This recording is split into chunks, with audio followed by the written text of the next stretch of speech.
Samuel and Susanna Cox were born in May 1815 and November 1827 respectively, and both grew up in Johnstown, Pennsylvania.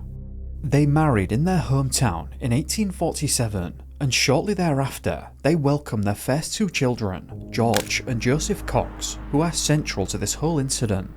The family were not doing so well financially at the time in Pennsylvania, so in 1851 they decided to move to Indiana. This, as it turned out, was not a good idea, according to Charles McCarthy, who documented this entire incident in his book, The Lost Children of the Alleghenies, written in 1888, and he pointed out that parts of Indiana at the time were suffering from an outbreak of malaria fever. This is something that the family would actually contract themselves, and for many weeks afterwards was suffering quite badly. Thankfully, they all made a full recovery and decided to move back to Pennsylvania, where they would settle in Spruce Hollow, building a cabin of their own there in that lonely spot in the forest. Spruce Hollow is a rural community southeast of Pittsburgh in Bedford County. It is situated not far from Pavia within the Allegheny Mountains, which are a part of the Appalachian Range. Once they'd finished their cabin, Spruce Hollow quickly became their home, and their lives and health began to improve. McCarthy noted that George and Joseph were happier than ever and loved their little retreat in the pure mountainous air. For 5 years, they lived peacefully and happily in that cabin, but this happiness would be disrupted in 1856 when an unusual event occurred. It was the morning of the 24th of April that year when Samuel was having breakfast with Susanna, George, Joseph, and their two other young daughters, Sarah and Anna. At this point in 1856, George was 7 years old and Joseph was 5.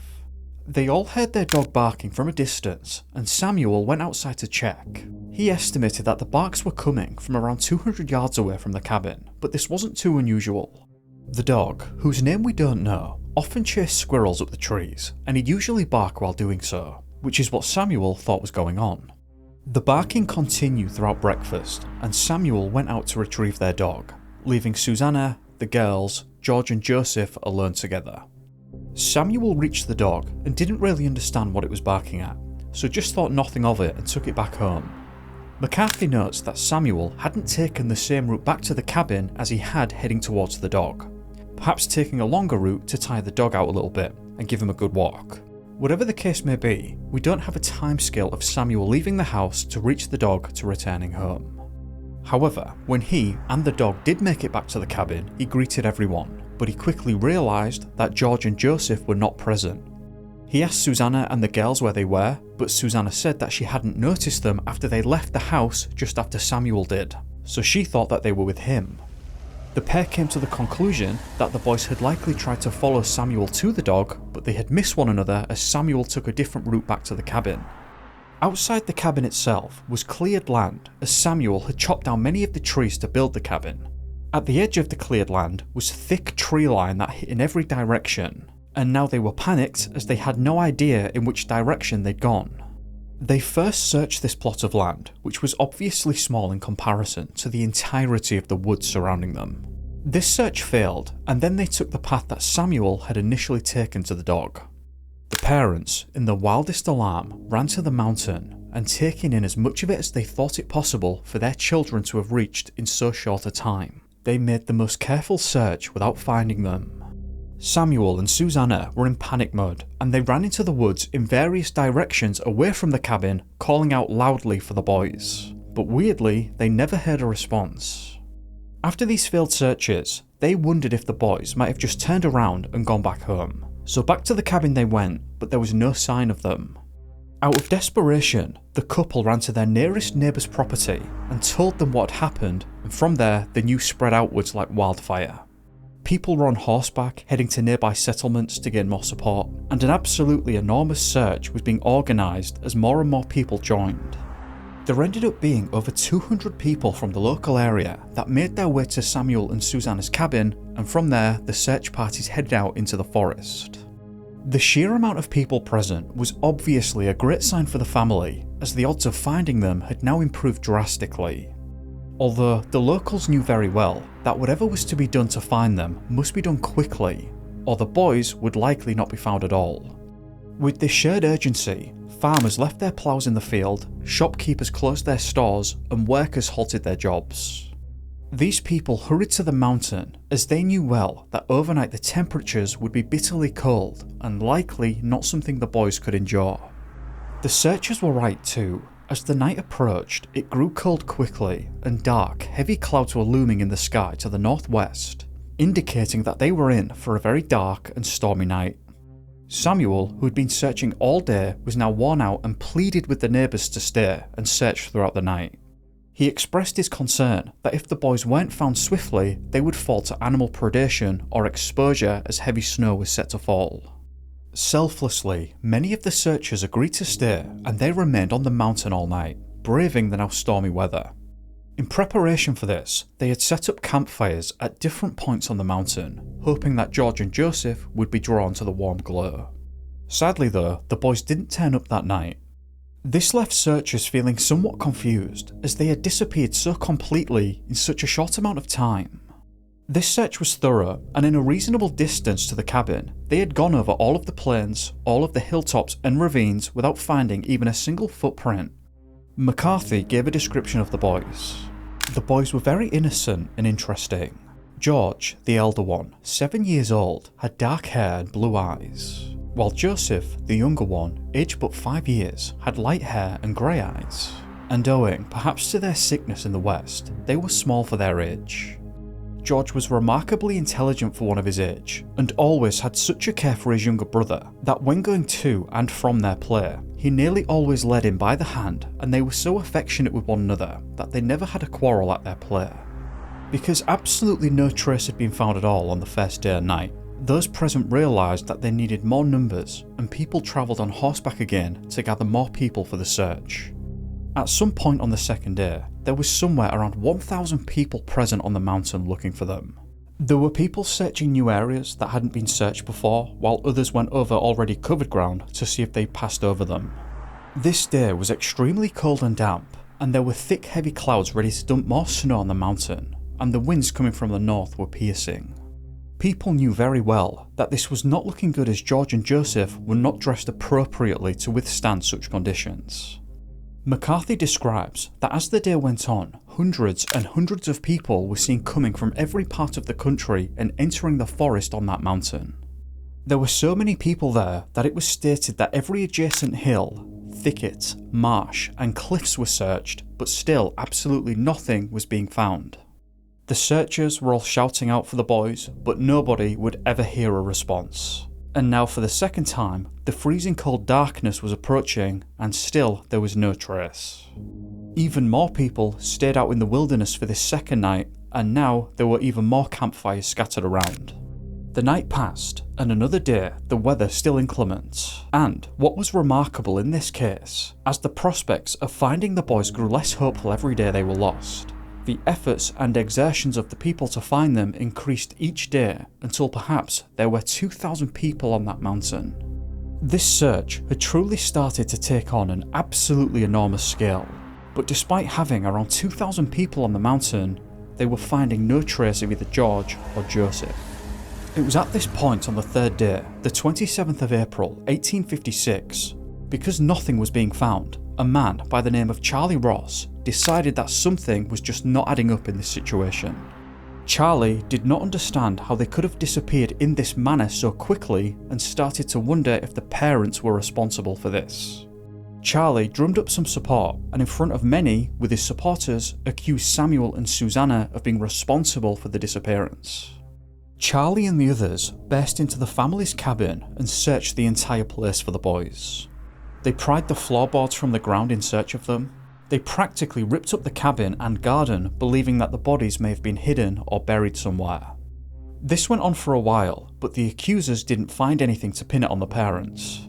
It seems that they then got a bit paranoid and worried about what the other searchers might have thought about what they'd just done, so they fled the area and left the search effort. Things were now just awful for the family. Not only were their 2 boys still missing, now the entire cabin and garden had been ransacked.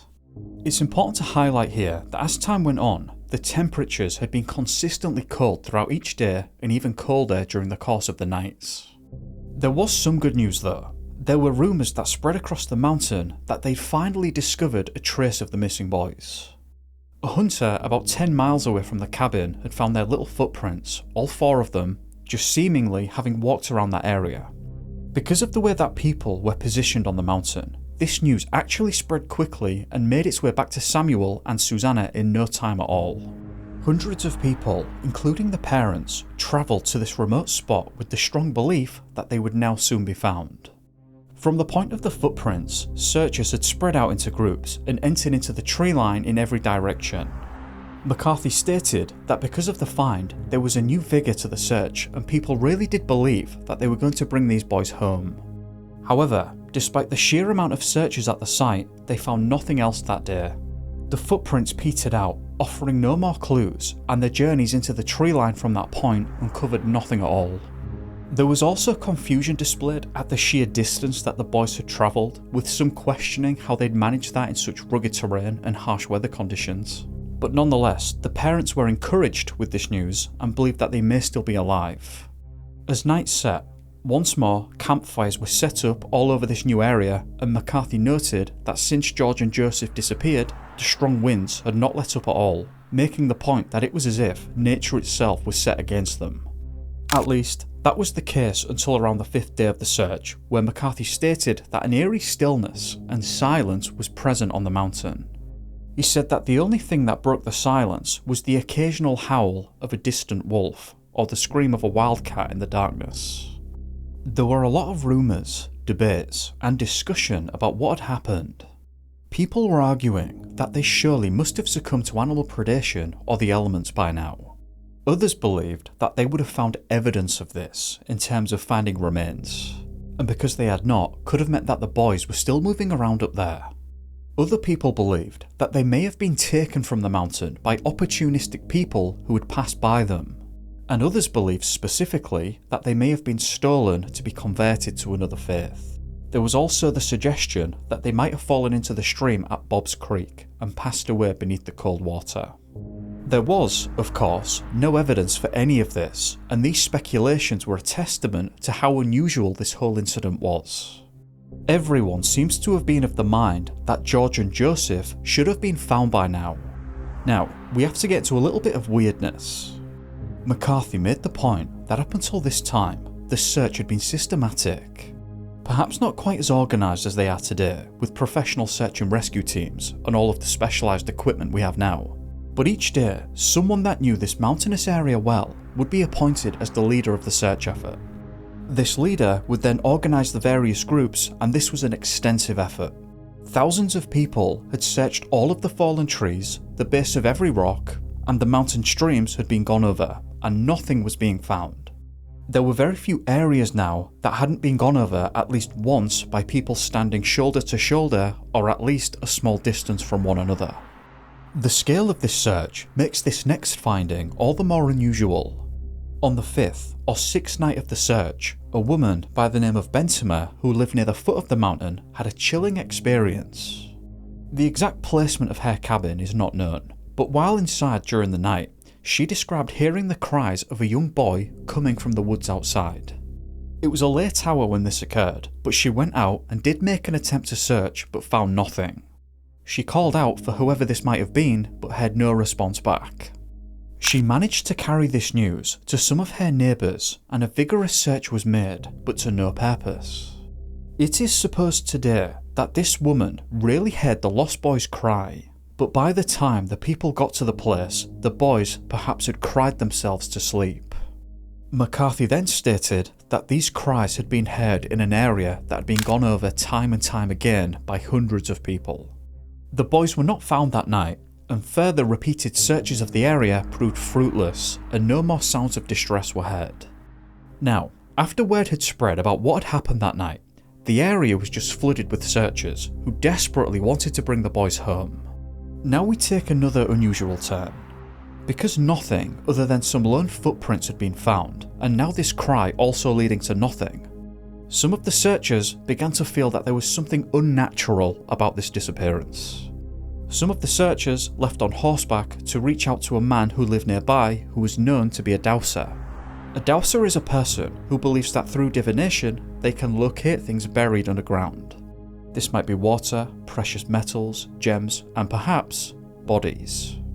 To be clear, this is a pseudoscience and there's no empirical evidence to suggest this works, but some people even today practice this. This man lived in Morrison's Cove, and he came out to Samuel and Susanna's cabin. Using sticks and other such things, he performed his routine and identified the direction he believed that they'd travelled. He believed that using this method he could locate them, and so off he went with his own search party. I don't think this worked out too well though. The man was very confident, as well as those who had brought him onto the grounds, that he could soon lead them to the lost children. It did not require long, however, to discover that he and his peach tree limb were a fraud, and had it not been for those who were with him, he would have been lost on the mountain itself. Or in other words, he was not able to find George and Joseph, and was then in the process of getting himself lost. I can understand why the searchers might have resorted to this though. It had been about a week at this point, and it seems to me that they were just pretty desperate to find them. Anyway, after that failure, some of the searchers still thought these unconventional methods were worth pursuing. So with that, they reached out to a self-proclaimed witch who lived in Somerset County. After being brought to the mountain and performing some rituals, she told everyone that she knew where the lost boys were and that she could see them plainly. She told the family and the searchers that George and Joseph were far out in the interior of the mountain, alive and subsisting on chestnuts that had fallen over the winter. She said that they'd been sleeping on a bed of leaves beneath a large tree that protected them from the elements. She then told the searchers that she couldn't find the boys unless she was given some money, so that's not really a great sign, is it? But her demands were met and she was paid to find them. She told the family that she would have the boys back by 10 AM the following morning, and so off she went with a group of searchers. Well, it got to 10 AM and she hadn't found them. Then each further hour that passed, she just kept pushing the time to find them back an hour until it got late into the night. She kept saying that she'll find them soon enough, and the following day that carried on up until noon. At noon, she said that she was feeling ill and needed to go home.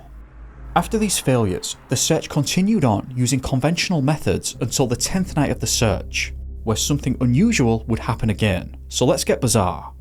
A farmer by the name of Jacob Dilbert lived about 12 or 13 miles away. That night, he went to bed as normal, but in the morning, he claimed to have had a very odd dream. In this dream, Jacob stated that he was walking through an unfamiliar forest and came across a deer carcass. Beyond the deer, he continued down a trail and then found an abandoned small shoe befitting a young boy. He continued and came across a large stream, which he crossed at a narrow point over a beech log. Then he travelled over what is known as Blue Ridge and entered a ravine where a small brook was present which came out of one of the mountain gorges. He followed this brook a short distance and came to a large birch tree, which at the base sat the bodies of the missing boys, just laying still beneath it. At this point, he woke up abruptly and was amazed at how detailed the scene was from the dream. Jacob had heard of the ongoing search 3 days into the effort and thought that probably influenced his dream that night, and so he thought nothing more of it. Jacob was known as an intelligent man and he wasn't very superstitious, so he dropped it. He did have a conversation with his wife about it though, who was brought up in this area. She told him that such a location that he described did in fact exist on the mountain, but even so, the matter was dropped. At least, that was the case until the following night, where Jacob explained that he had the exact same dream as the night before. He didn't want to gain a reputation of being called crazy, and so he didn't bring it up to anyone. However, after the dream repeated one more time, he said that he had to satisfy his curiosity.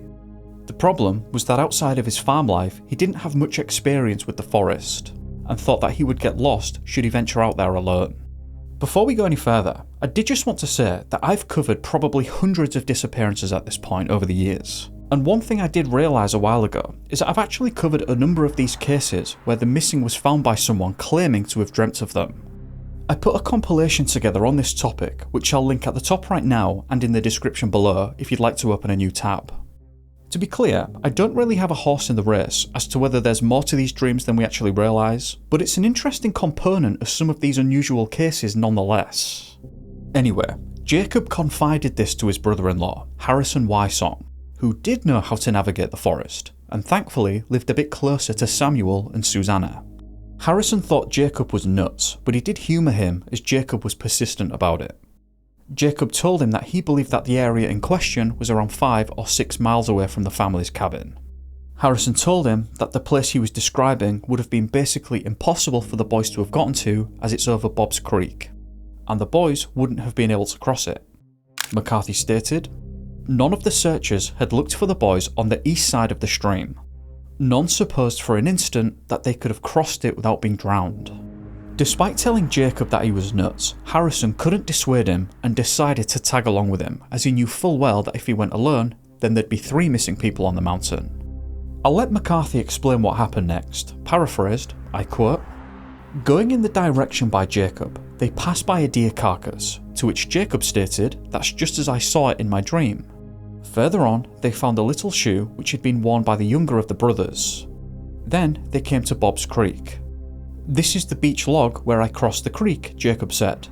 As they passed along, the route seemed as familiar to Jacob as if he had been over it many times before, though he had never been there except in his dream. Passing over Blue Ridge and to the ravine, down which the mountain stream flowed, and down this stream, the woods became more open so that the travellers could see some distance ahead. Jacob again told Harrison that this was just as he saw it in his dream. They then continued walking and came across a birch tree, and lying beneath it were the emaciated bodies of George and Joseph, just as he had seen in his dream. During McCarthy's research into this incident in 1888, he was able to make contact with Jacob Dilbert's then wife, but now Mrs. Sarah Gardner. She provided some context, first clarifying that Jacob had since passed away. He'd become a soldier and made it to the rank of corporal, but took his final breath during a conflict at Point of Rocks in Virginia. She stated that they heard of the boys' disappearance on the 27th, which was 3 days after they vanished. She described that the news had saddened Jacob and that he wished he could be of help, but as we've mentioned, he was not so great in the woods. It seems that this experience with the dream and then finding the boys had a profound effect on Jacob, as people thought that he was crazy. Jacob and Harrison had found the boys' bodies on the 15th day of the search, the 8th of May 1856. By this time, there was about 4,000 people who had been on that mountain searching for George and Joseph, and around 11 AM on that day, the word had spread round the mountain and people had learned of their fate. There were a number of doctors present on the mountain who had volunteered to join the search just in case the boys were found and needed medical attention.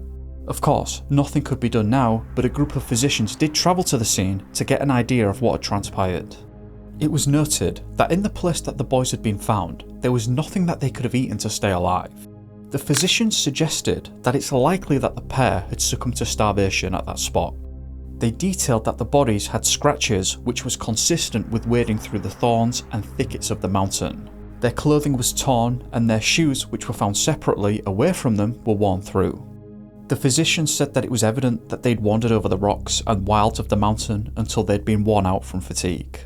They also estimated that it was likely that the boys had passed away just 3 or 4 days before being found. So they might well have lived until about the 5th of May, which is just a terrible shame they were found too late. The bodies were placed on a sled and then brought to Samuel and Susanna, and shortly thereafter, according to McCarthy, one of the largest funerals in that area occurred, seeing over 5,000 people attending the service. Jacob was given a reward of $50, which is just shy of $2,000 today. However, he didn't think it was right to keep the money, so he gave it to the parents so they could buy a gravestone for the boys.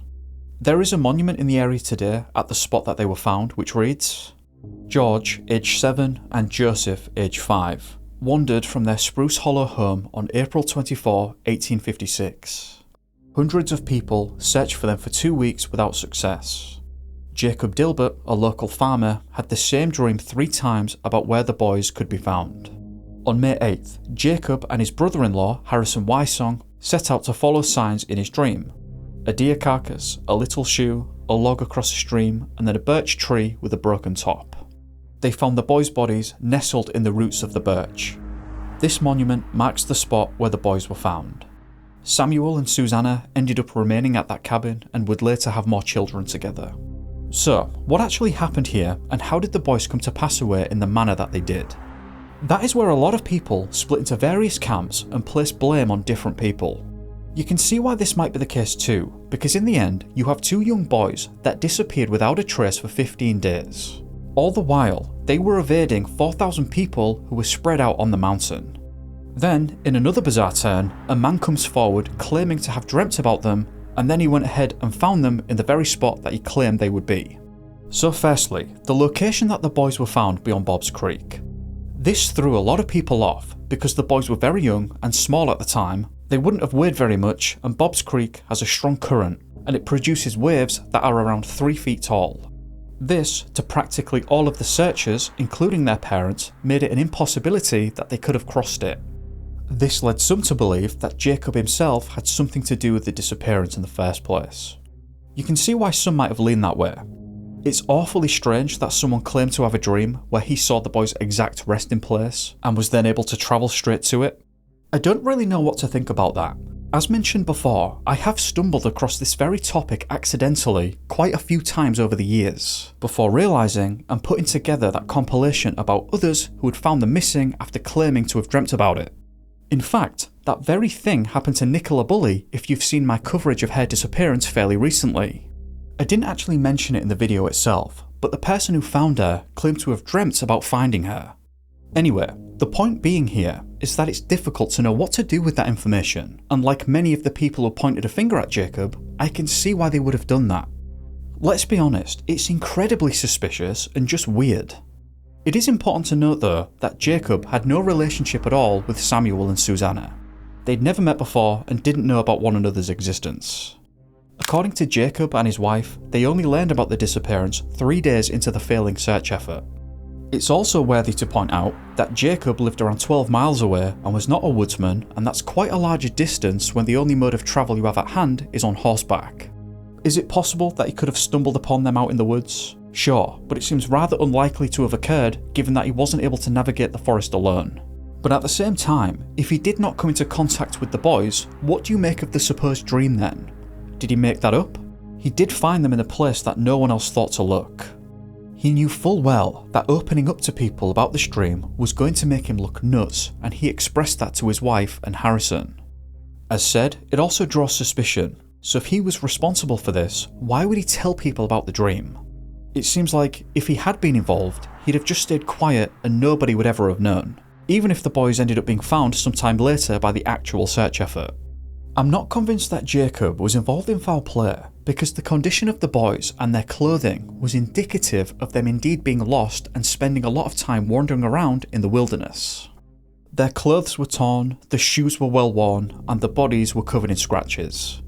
There is plenty of vegetation on that mountain, including thorn bushes, so it's not hard to imagine how they might have been in that state. Lastly on that point, after the physicians had looked them over, they concluded that in all likelihood they had passed away 3 or 4 days before being found, likely from starvation. If there was evidence of foul play at the scene, it would have been mentioned, and let's be honest, that information would have spread like wildfire. Because that wasn't the case, I can only assume that the physicians had not seen any apparent or suspicious injuries. Another camp of people, like Charlie Ross from earlier, also believed that Samuel and Susanna were responsible for the disappearance. At that time in 1856, they lived in an incredibly remote place. If they did have the intention of committing such an act, then in all likelihood they could have gotten away with it handily. The technology we have today, such as DNA testing or thermal imaging cameras, was just not available back then, so they would have been able to blame it on anything really, considering where they lived. We've already talked about the condition that the boys were found in, so at a glance it seems unlikely that foul play had occurred. I haven't spoken too much about this, but Samuel and Susanna also had the 2 girls along with George and Joseph, those being Anna and Sarah. Susanna was also pregnant at the time of the search, so the family were obviously looking to extend, making it even more unlikely that they'd want to harm their boys. One accusation that was thrown around was that the family might have been struggling financially and wanted to reduce that strain. But while literally populating the family with more members, that doesn't seem to flow very well. When the boys vanished, Sarah was 4 years old at that time, and many years later in 1931, she was interviewed by a reporter from a local news outlet who asked what she remembered. She described that even at 79 years of age, she could still remember that day vividly. She said that her parents were in a state of absolute shock and panic and were rushing around desperately trying to find the boys. Sarah recalled that the neighbours were all a considerable distance away and were all spread out, and Samuel was sprinting to reach them. There was also a third camp of people that are less mentioned. And this group was a little different because they weren't trying to pin the blame on a person, but rather they were of the opinion that something else, something out of the ordinary, had happened to the boys. People pointed to the folklore of the mountain, which is said to be a place where strange things occur. If you're familiar with Skinwalker Ranch, there are similar such tales about the Alleghenies. In the folklore, you find mention of shapeshifters, or skinwalkers, I suppose. The Iroquois, among other tribes, spoke of encounters with these things that could turn into animals, or more ominously perhaps, turn into other humans and hide amongst them. The Native Americans were also said to have placed a curse on the mountains as a result of conflict between themselves and the European settlers. As the settlers encroached on the land and various battles broke out, in response, the shamans were said to have cursed it in retaliation. This curse was said to manifest in various ways, such as causing natural disasters and such things. But also, perhaps more relevant to this case, to cause bad luck and misfortune to those inhabiting the land. It seems like this group of people took these matters quite seriously, and really did believe that the disappearance was very much out of the ordinary. I suppose, through their lens, you can see why. You have thousands of people on the mountain that can't find anything. They find some footprints in the middle of nowhere that seem to belong to two young boys that again led nowhere. You have a woman who believed that she'd heard the sounds of a young person crying in this place, in an area that had been repeatedly searched, and then was researched again afterwards, and still nothing was found. I suppose today there might be those who look at this disappearance through the lens of a missing 411 case, since there are some hallmark profile points here. Firstly, while they were together, you still have the separation from others in a very remote and rugged location, which is typical of a 411 disappearance. You have the immediate, unusual weather conditions, in the sense that right after the disappearance, the search was hampered by sudden, inclement weather, including heavy clouds, strong winds, storms, and snow. There was the fact that there was no immediate trace, despite a relatively large amount of people searching for them quickly. Speaking of which, the search escalated to over 4,000 people who really produced no results at all. They just couldn't find the boys. You have some baffling details and odd circumstances thrown in there, like the dream element, which crops up from time to time in 411-like disappearances. In addition, you have the boys' ability to evade all of these people for so long, the fact that they found footprints miles from their home, and cries were heard that all led to nothing. Occam's razor, though, perhaps would suggest that this was nothing more than two boys who tried to follow their father into the woods to reach the dog, and then proceeded to get incredibly lost. I'd be interested in hearing if you've heard of this case before, and also what you make of it. Which camp do you find yourself in? Anyway, I'll leave it there. I'd just like to take the time to thank you for watching, and a big thank you to the patrons who've been running around on the screen. Please do remember to like and subscribe if you haven't already, and drop me a comment, as I read pretty much all of them. If you didn't like it, then feel free to give me a thumbs down. I'm just looking for your honest opinion either way. I hope that you've had a great day, or evening, depending on where you are, and I'll see you in the next one. Be safe guys, peace.